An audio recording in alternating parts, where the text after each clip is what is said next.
ఇది కేవలం ఓ పెంపుడు జంతువు కాదు, ఇదో ఫ్యాషన్ స్టార్. పూర్తి వివరాలకు చదవండి రేపటి సాక్షి దినపత్రిక. మీ ప్రచార ఆర్భాటానికి గోదావరి పుష్కరాల తొక్కిసలాటలో 29 మంది చనిపోతే నేరం నాది కాదన్నావు. కందుకూరు ఎన్నికల ప్రచారంలో ఇరుకు సందులో ఊపిరాడక 8 మంది చనిపోతే నేరం నాది కాదన్నావు. గుంటూరులో ఉచిత కానుకల ఎరవేసి 3 అమాయకుల ప్రాణాలు తీసి నేరం నాది కాదన్నావు. ఇసుక అక్రమ రవాణా ప్రోత్సహించి ఏర్పేడులో 10 మందిని లారీ గుద్ది చంపితే నేరం నాది కాదన్నావు. ఇప్పుడు మీ నిర్లక్ష్యం కారణంగా విజయవాడ వరద విపత్తులో 60 మందికి పైగా చనిపోయి 3.5 లక్షల మంది బురద పాలైతే మళ్లీ నేరం నాది కాదంటూ తప్పించుకోలేరు. ఎందుకో తెలుసా? వరదలపై ముందే సమాచారం ఉంది, అయినా బాధ్యతగా వ్యవహరించలేదు. కేవలం కరకట్ట నివాసం మునిగిపోతుందని రాత్రికి రాత్రి బొడమేరు గేట్లు ఎత్తేయించి 3.5 లక్షల మందిని వరదలో ముంచేశారు. 60 మంది ప్రాణాలు బలి తీసుకున్నారు. ఒక్క హెచ్చరిక లేదు. ఒక్కరంటే ఒక్కరిని సురక్షిత ప్రాంతాలకు తరలించలేదు. అరకొరగా ఏర్పాటు చేసిన శిబిరాల్లో పట్టుమని 10 మందికి అన్నం పెట్టలేదు. అసలు డిజాస్టర్ మేనేజ్మెంట్ మాన్యువల్లోని ఏ ఒక్క అంశాన్ని పాటించలేదు. ఇది నేరం కాదా? దీనికి శిక్ష లేదా? ఖచ్చితంగా ఇది నేరమే. 3.5 లక్షల మంది జీవితాలను బురదలో కూరుకుపోయేలా చేస్తే అది నేరం కాదా? 60 మంది ప్రాణాలు అన్యాయంగా నదిలో కలిపేస్తే అది నేరం కాదా? వరద వస్తుందని తెలిసినా కనీసం రివ్యూ చేయకుండా, ఒక్కటంటే ఒక్క హెచ్చరిక చేయకుండా ముంబై నటి సేవలో తరిస్తే అది నేరం కాదా? రాత్రికి రాత్రే బొడమేరు గేట్లు అత్యంత రహస్యంగా ఎత్తేస్తే అది నేరం కాదా? మోకాలు లోతు బురదలో నిల్చుని పొట్ట చేతపట్టుకుని ప్రజలడుగుతున్న ఈ ప్రశ్నలకు సమాధానం దొరికితే మీరు ఖచ్చితంగా నేరం చేసినట్టే. మరి ఆ నేరానికి శిక్ష ఉంటుందా ఉండదా?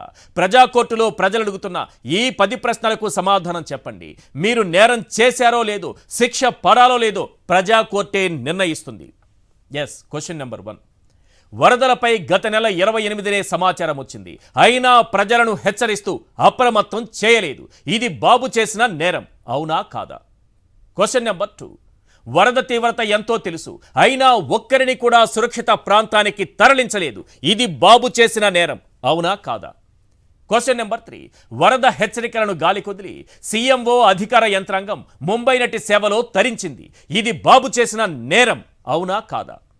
Question number 4. కరకట్ట నివాసం వరదలో మునిగిపోతుందని రాత్రికి రాత్రి బొడమేరు గేట్లు ఎత్తేయాలని ఆదేశించారు. ఇది బాబు చేసిన నేరం, అవునా కాదా? Question number 5. 2.5 లక్షల మందిని సురక్షిత ప్రాంతాలకు తరలించడం అసాధ్యమంటూ చేతులెత్తేశారు. ఇది బాబు చేసిన నేరం, అవునా కాదా? Question number 6. శిబిరాలకు తరలించడం, ఆహారం అందివ్వడం, తక్షణ ఆర్థిక సాయం చేయడం, ఇందులో ఒక్కటి చేయలేదు. ఇది బాబు చేసిన నేరం, అవునా కాదా? Question number 7. పీకల్లోతు వరద నీటిలో చిక్కుకొని లక్షల మంది ఆకలి కేకలు పెట్టారు, అయినా మనసు కరగలేదు. ఇది బాబు చేసిన నేరం, అవునా కాదా? Question number 8. నిర్లక్ష్యం చేతగానితనంతో 60 మందికి పైగా అమాయకులు చనిపోతే ఇప్పటికీ ఎక్స్గ్రేషియా ప్రకటించలేదు. ఇది బాబు చేసిన నేరం, అవునా కాదా? Question number 9.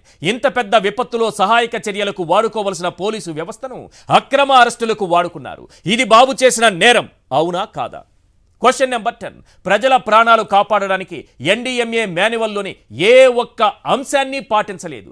ఇది బాబు చేసిన నేరం, అవునా కాదా? ప్రజా కోర్టులో ప్రజలు అడుగుతున్నటువంటి ఈ 10 ప్రశ్నలకు చంద్రబాబు నాయుడు గారు సమాధానం చెప్పాలి.